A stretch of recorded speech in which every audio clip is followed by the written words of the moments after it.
السلام عليكم ورحمة الله وبركاته. اللهم صل وسلم وبارك على سيدنا محمد وعلى آله وصحبه أجمعين. وحشتوني جدا جدا. إن شاء الله جاي لكم النهاردة بكيكة الراوني، سهلة جدا وجميلة، أو كيكة البسبوسة على حسب المسمى بقى اللي بتقولوا عليه.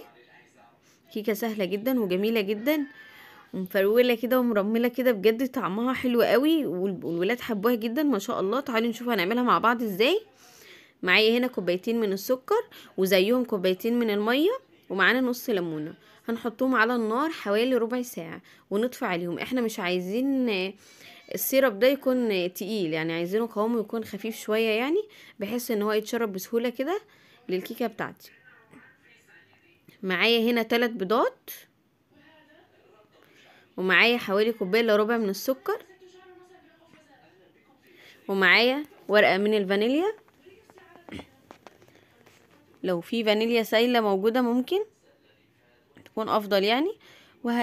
بصوا بالمضرب بس كده. طبعا احنا هنا ولا هنستخدم عجان ولا هنستخدم خلاط ولا اي حاجة، سهلة جدا بالمضرب كده.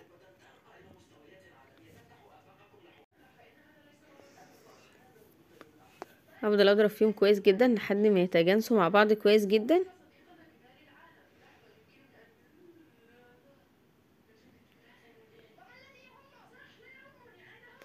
ومعايا هنا كوبايتين من الزبادي.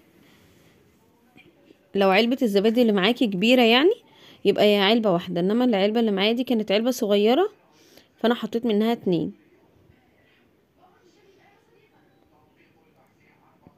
ومعايا نص كوباية من الزيت.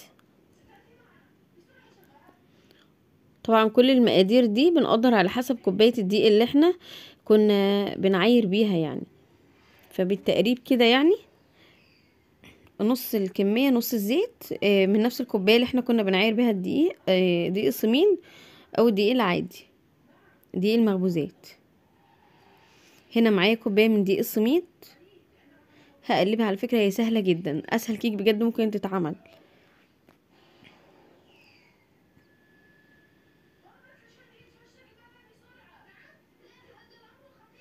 ومعايا هنا نص كوباية من جوز الهند، يعني هنقول حوالي 4 معالق جوز هند كده كبار.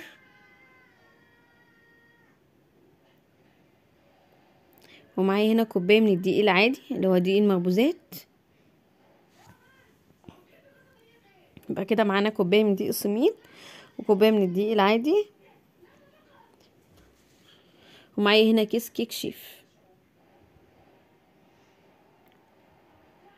وبقلب كده في اتجاه واحد كويس جدا. باقي كمية الدقيق اللي كانت معايا، باقي الكوباية، هي بيبقى قوامها تقيل كده يا جماعة.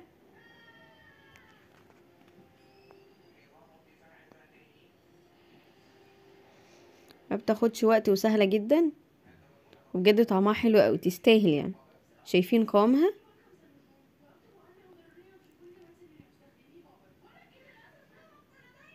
طبعا الصينية بتاعتي انا كنت مظبطاها من قبل ما اشتغل، مبطناها كده بسمنة بحيث ان يطلع معايا بسهولة جدا.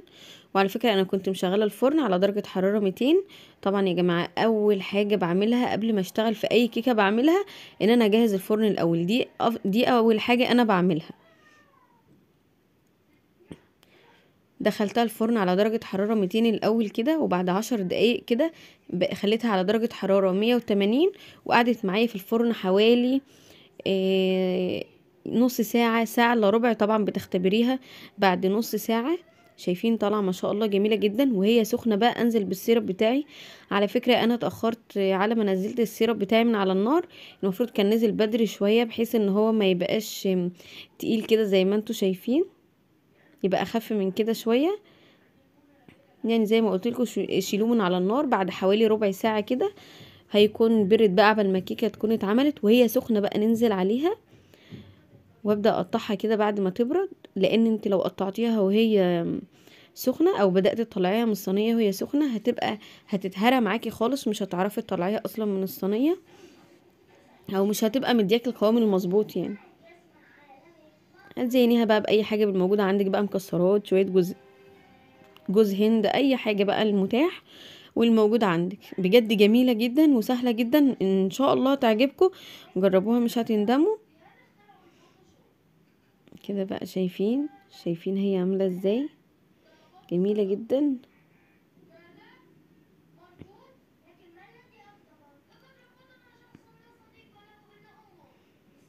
جربوها وقولوا رأيكم فيها، بإذن الله تعجبكم. هتوحشوني جدا. السلام عليكم ورحمة الله وبركاته.